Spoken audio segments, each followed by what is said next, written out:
In this session, let us take a look at the science on past life. There are some cultures and religions in the world that believe in past life, that when we die, we get reborn into another life. In some of these beliefs, rebirth only occurs in human forms. In others, you can be reborn also as animals, and perhaps even other forms we are not aware of yet. Are there any evidence to show that past life phenomenon is real and not just a simplistic belief? Here we will present to you some of the data collected by two Western scientists who have dedicated a huge portion of their lives in this research into past life. First, let us take a closer look at some of the cultures and religions that believe in past life. Past life belief is found in Buddhism, Hinduism, and Jainism. Past life belief is rejected in Christianity, Islam, and Judaism.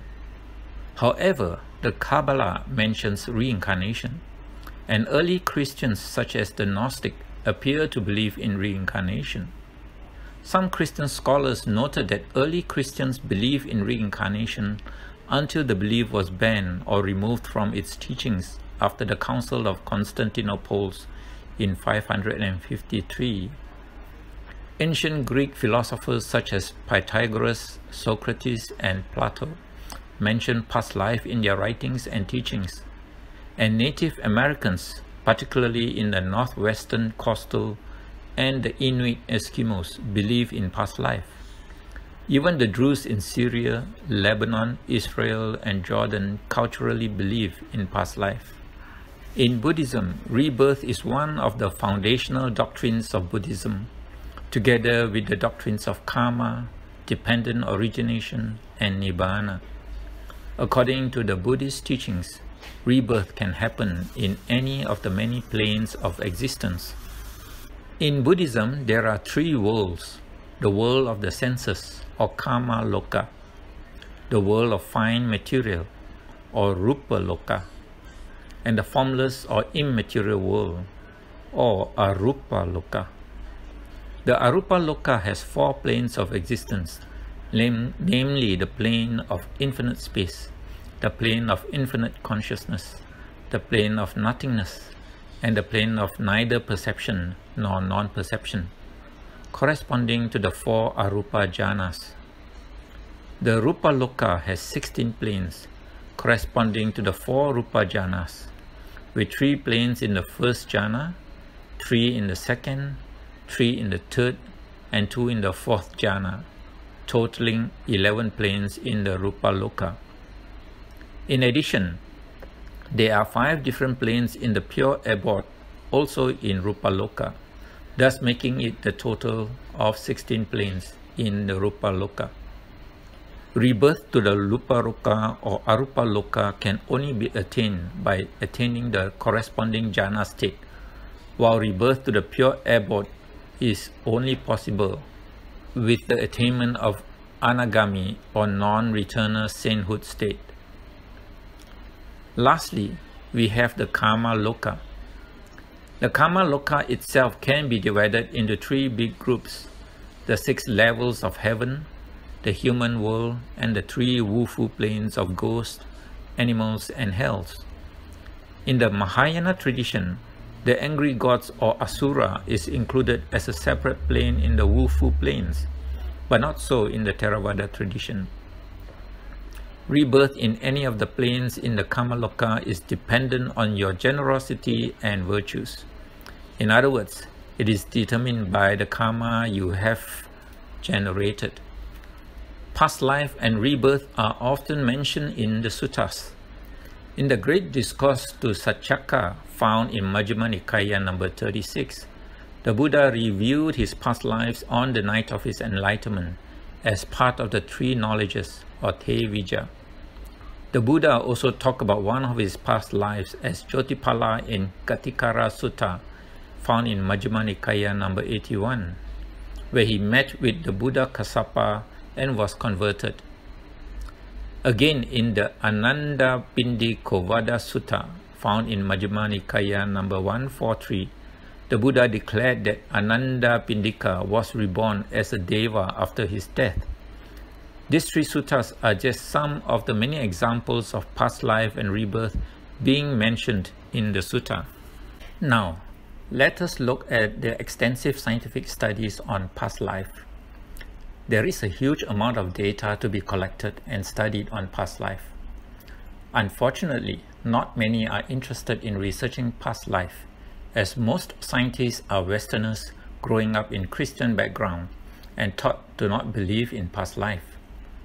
Furthermore, most mainstream scientists believe that life begins from matter and not the other way around. Although with the emergence of quantum physics, some scientists are now more open to the possibility of consciousness being the fundamental unit of the universe and not matter. For those few scientists interested enough in past life, there are lots of data for the picking.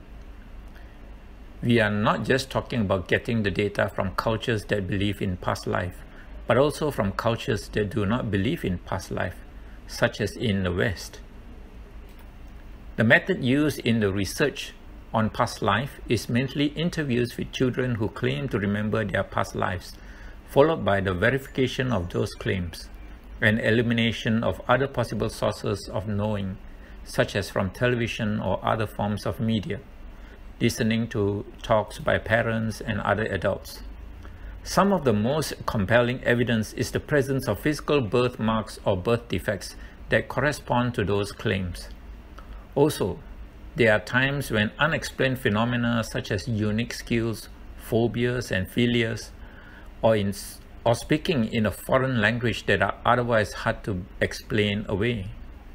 2 most notable past life researchers whose names are frequently mentioned whenever people talk about past life are Professor Ian Stevenson of the Department of Psychiatry in University of Virginia and Associate Professor Jim Tucker. Professor Ian Stevenson founded the Division of Perceptual Studies that investigates parapsychological phenomena such as reincarnation, near-death experience, out-of-body experience, after-death communications, deathbed visions, altered states of consciousness, and psi or remote viewing. Professor Ian Stevenson himself had put in more than 40 years of research on reincarnation and collected more than 3,000 cases of rebirth in children worldwide, mostly in India. He personally flew over there to interview the child and then went on to identify the people and places mentioned by the child, usually found in a small nearby village, and occasionally able to present information that only the child's past life personality could have known, to the surprise of the family. Professor Stevenson had also written several books on children who remember previous lives. He passed away in February 2007. Many of the examples we will present later in this talk come from Professor Stevenson's work. Another prominent past life researcher is Associate Professor Jim Tucker, who took over Professor Stevenson's work in the Division of Perceptual Studies in University of Virginia. He is the current director and is also the medical director of Child and Family Psychiatry Clinic there. Professor Jim Tucker investigates mainly cases of past life in the United States and is the author of 2 books, Life Before Life, a scientific investigation of children's memories of previous lives, and Return to Life, extraordinary cases of children who remember past life. Most of the interviews on past life are with children. This is because children usually talk about their past lives between the age of 2 and 4, at a time when they have just started learning to talk or express themselves. Usually, memories of their past lives begin to fade by the age of 6, as they become more deeply involved both physically and mentally with their present lives. Children with deep, unusual knowledge about their past self and family members are particularly of interest, and more so when they are verifiable. In addition, exceptional familiarity with places and people, such as particular house, town, neighbors, or friends. Occasionally, they even possess knowledge that their past life families do not know, such as being able to retrieve hidden items of the deceased found in their past family's home. Some of the noteworthy features in these interviews are birthmarks and birth defects found on these children that correspond with previous wounds or injuries in their past lives. Also, some of these children exhibit unusual talents or skills, such as skillful golfing at a very young age, or exceptional talent in music or drawing that once again correspond with the same talent of their previous lives. Some develop special interest in planes or horses due to their similar interest in previous lives. Others exhibit phobia of water or fire, or buses and planes from past life traumas or accidents. One exceptional phenomenon called xenoglossia, or the ability to speak or write a language that he or she could not have acquired by natural means, is also noted. In the next few slides, we will share some of these stories with you. Here is our first story. Patrick was 4 years old when he started talking about his previous life as another child named Kevin. He described his old house and a pet dog that he had, and talked about Kevin's activities. Patrick walks with an uncommon gait.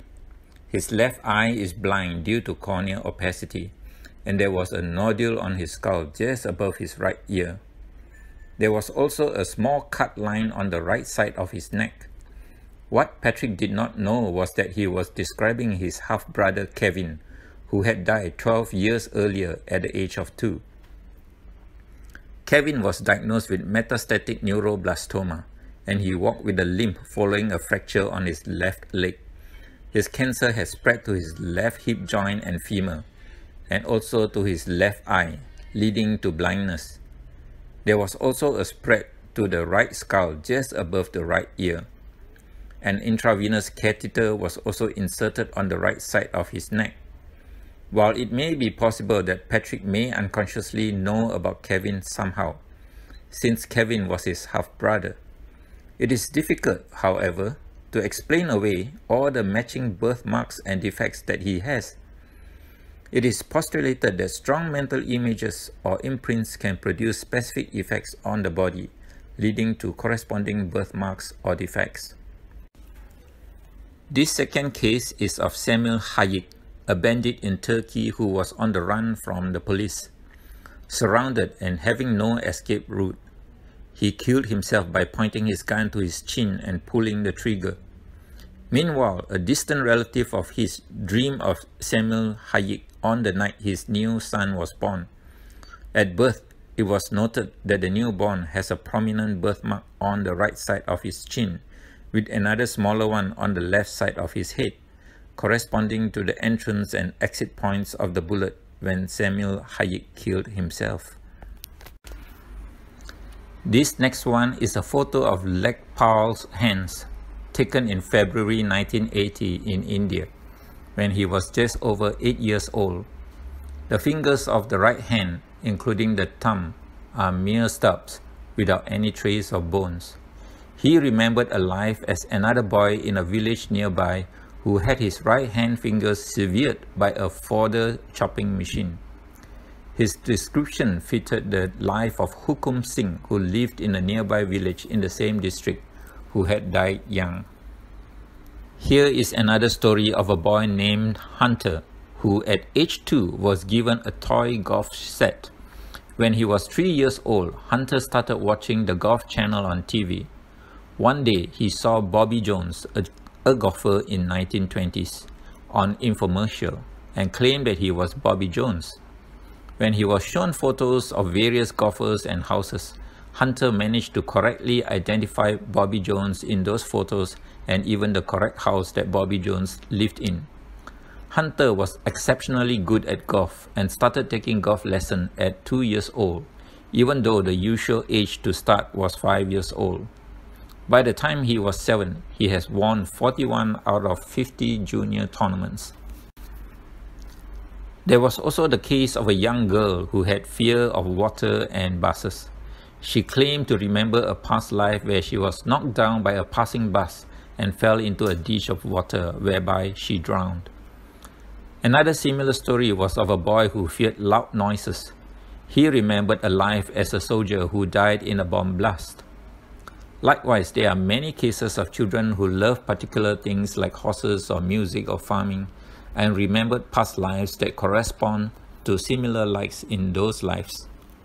Of particular interest is this story of an American boy who spoke a Tibetan dialect. Robin, at age 5, started to speak a foreign language that his parents could not recognize. However, a visiting friend recognized the language to be Asian and brought in an expert to listen to Robin. This expert recognized the language as a dialect spoken in northern Tibet. When asked where he learned it, the boy described a school and his teachers in a place that the expert recognized as a monastery in Tibet. Professor Jim Tucker has postulated a theory on past life, explaining how reincarnation could exist. Quantum physics shows that at the most basic level of the universe, events involving its smallest particles, such as electrons and protons, only occur once they are observed. This suggests that the material world may be derived from consciousness and not the other way around. Although that data is debated by many, it is a belief that's been shown by a number of quantum physicists, including Max Planck, the father of quantum mechanics. If consciousness creates the material world, then it may not be dependent upon that world to exist. It would follow that consciousness does not depend on a living brain to exist. If consciousness does not require a brain, it may continue after the brain stops working. It could then get attached to a new brain and continue on in another life. It might be worthwhile to note also that data on past life does not have to come only from children who remember their past lives. Sometimes past life information may come in the form of dreams or through past life regression via hypnosis. Naturally, it would be more difficult to validate such data. However, there may be some additional clues that may help us to identify them. For example, past life dreams are often repetitive and unchanging events. They may even be described as persistent. Some have historical details that can be verified. Some may help explain unusual behaviors, phobias, philias, or strange habits, or they may also show origin of physical and emotional issues. Past life regression has been made famous by practitioners such as Dr. Brian Weiss, an American psychiatrist and hypnotherapist who authored several books on past life regression. This is a technique of recalling past lives using various methods, most commonly hypnosis. As with past life dreams, this type of past life data is more difficult to validate and can be attributed to confabulation, fabricated, distorted, and misinterpreted memories, or an unconscious attempt to own other people's lives and memories as their own. They are especially suspicious when those past lives turn out to be of famous people in history, such as Alexander the Great or Genghis Khan. That is why Professor Ian Stevenson and Professor Jim Tucker had chosen to narrow down their research and publications using direct interviews with children who remember their past lives. You will note that almost all their past life studies are of ordinary and mundane people. Their studies have given us very compelling evidence to support the existence and reality of past life and rebirth.